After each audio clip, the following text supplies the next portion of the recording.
Now, the Namibia Revenue Agency has announced that the use of the trader identification number, known as TIN, will become mandatory for all customs-related transactions in ASYCUDA World from 1 April, that is next year. The move is aimed at strengthening compliance, improving trade facilitation, and combating customs fraud. Now, to unpack what this means for traders and the wider business community, we are joined, that is on the line, by Yarukeekuro Ndorokaze, Chief Strategic Communications and Support Engagement at NAMRA. Mr. Ndorokaze, welcome to Daily Roundup this evening.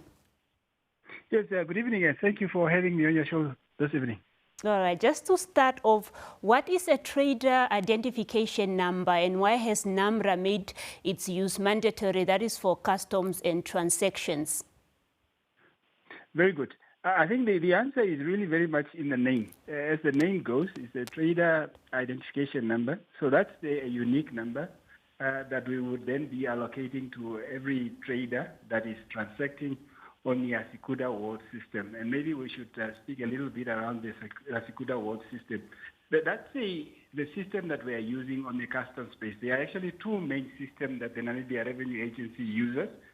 On the tax side, we use the Integrated Tax Administration System, which is ITAS. And on the customs side, we use the ASYCUDA system, which is a global system that allows us to also interact with other similar agencies that do similar functions as ours. So with the introduction of the mandatory trader identification number, we're just making it mandatory that everybody who transacts on that uses the number. So it becomes you would not be able to navigate through the system without you being in possession of that number and using it. And that's really it. And as you have indicated in the introduction, on our end is to ensure that we enhance compliance with those that transact on our system. Okay. Now, who will be affected by this new requirement and which transactions will require a TIN from April, that is next year?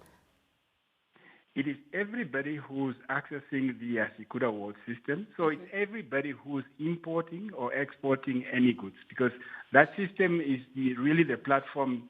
Because in terms of the law, nothing can leave Namibia in terms of goods or enter Namibia without it having been declared and cleared by us as the Namibia Revenue Agency.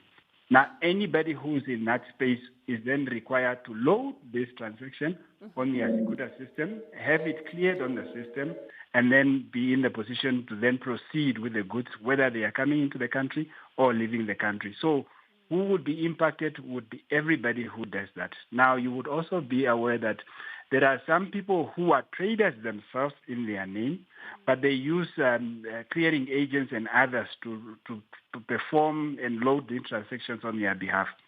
The end user, the trader himself or herself, would be the one who's required to have this number, meaning that they need to be registered so that they can be issued with the number. The clearing agents doing that on behalf of somebody else, they would not be able to do so if the trader, him or herself, does not have this unique number.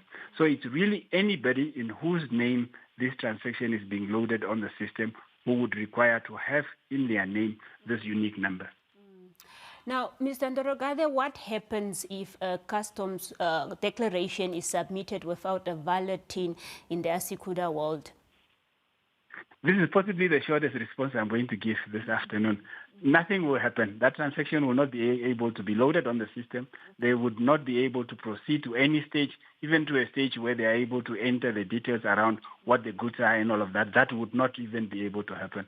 So what we are requesting, and in terms of what we have issued in the public notice, is to say the time between now and the 1st of April, we really are asking everybody to make use of that period to ensure that they actually registered. And there is an advantage to that, because the number that we are talking about is the same that you would use in the tax space. On the tax administration system that I spoke about, ITAS, and even when you register as a taxpayer, there is a number that you get, which in that space would then be a taxpayer identification number. It is exactly the same number that you will be using on this end. So there would be people who already have their tax numbers who would not be required to register. But anybody else who does not have that in their possession, we are requiring that they should be registering. And maybe the question would then be, if that is the same number, why are you requiring people to then be using it when they are busy with customs and excise transaction? And it is really for that reason. And as we said, it's really to try and enhance compliance. Now, you would find people who are compliant on the customs side. Anything with importation and exportation, all their accounts, all their books are up to date.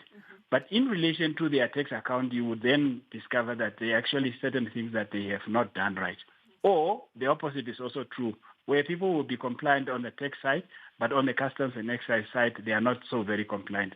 Now, the ability to just have one unique number would put us in a position to trace you, whether you are transacting with us on tax matters or customs matter, because they would still be just one number that you will be using. In our books, it becomes very difficult to know what your compliance status is in respect of which space you are operating in at the given time.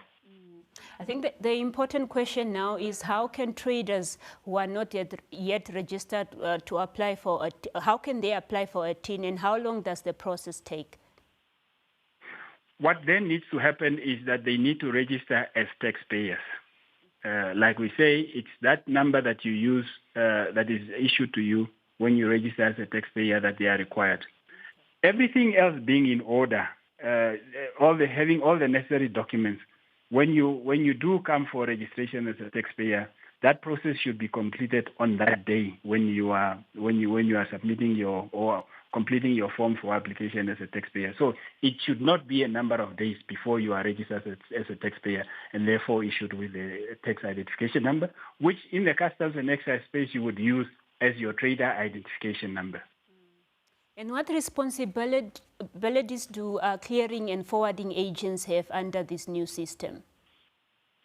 Well, in terms of, we actually not talking about a new system. We're still maintaining the system that we have been using, which is the ASYCUDA World.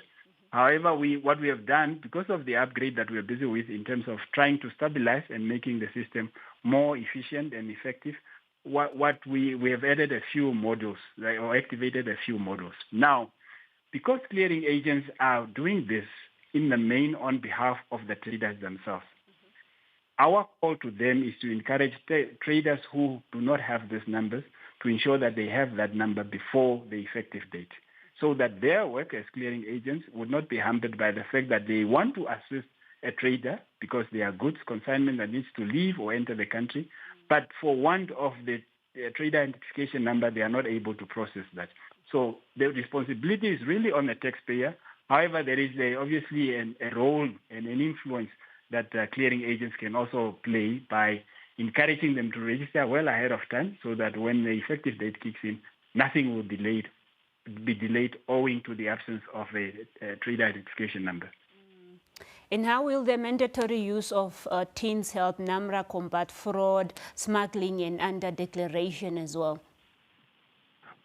Well, in respect of those that you have indicated, it becomes very difficult because what it would help us in the main is what I spoke to, that when you are operating in a tax space and when you are operating in a customs and excise space, the number used would be unique. And at any point when somebody pulls your profile, they will be able to see what you're doing on the tax side and also what you're doing on the customs and excise space.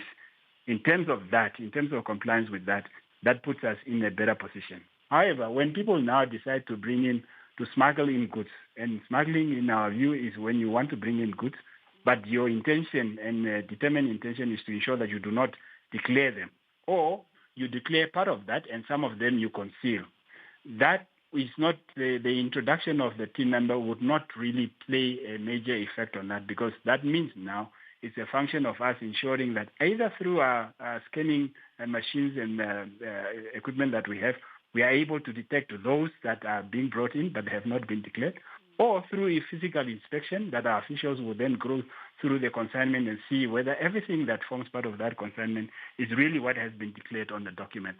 So in terms of the introduction of the trader identification number, it would not really have so much impact on people who do not declare the goods, on people who want to bring in goods without having been declared or want to conceal them, or uses value that is not the authentic value of the goods. The other mechanisms that we have in place should still be able to pick up those. But the sole introduction of the trader identification number would not necessarily be something that one would call a panacea for that.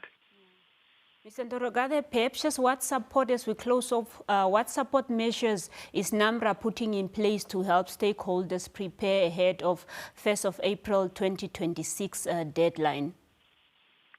Well, we have comfort in the fact that anybody who is an established trader at this point should have already registered as a taxpayer.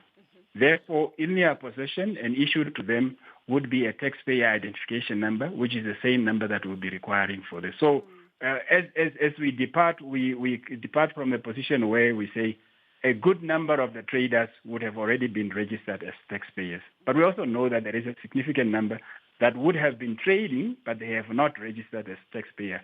Those, what we are going to roll out, besides the awareness that we are creating through the public notice we have issued, through the interview that I'm having with you now and that we have had on various platforms, we are going to ensure that we roll out deliberate measures to ensure that we assist those that are ready to register, as and when they present themselves to our respective offices, that they could be assisted to ensure that that registration process is a smooth one.